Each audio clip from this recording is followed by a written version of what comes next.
اور ابھی آپ کو بتائیں تحریک انصاف کا عمل سیاسی نہیں رہا، وہ ایک ملک دشمن جتھا بن چکی ہے۔ اسلام آباد پر سوچے سمجھے پلان کے تحت یہ الغار کی گئی۔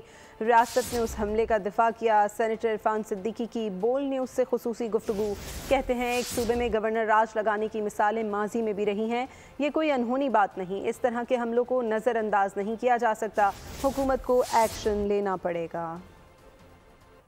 یہ پولیٹیکل پارٹی نہیں ہے، کبھی ایسا نہیں ہوا کہ انہوں نے جتھا بندیاں کی ہوں، پوری لشکر کشی کی ہو، وفاق کے اوپر چڑھے ہوں، ایسا نہیں ہوا ہے کبھی۔ تو یہ کوئی شو نہیں تھا، نہ ہی اسے فلاپ کہنا چاہیے، یہ باقاعدہ حملہ تھا، اور اس حملے کو بگایا گیا یا اس کا مقابلہ کیا گیا یا اس کا دفاع کیا گیا یا اس کو شکست دی گئی۔ یہ پارٹی کا پرچم اٹھائے ہوئے یہاں حملہ کرتی ہے تو پھر اس کو میرا خیال ہے ڈیفرنٹ اینگل سے دیکھنا چاہیے۔ ماضی میں ہمارے ہاں تو جو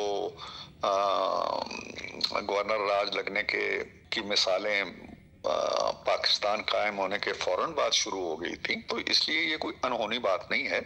قانون کے اندر، آئین کے اندر اس کی گنجائش موجود ہے، وہ جمہوری حل ہے اور وہ جمہوریت کو برقرار رکھنے کے لیے ہوتا ہے۔ اگر وہ ایکسرسائز نہ کیا جائے اور اس طرح کے حملوں کو جواز بخش دیا جائے تو پھر معاملات آپ کی گرفت سے نکل جاتے ہیں۔ سبسکرائب کریں اور بیل دبائیں تاکہ کوئی خبر رہ نہ جائے۔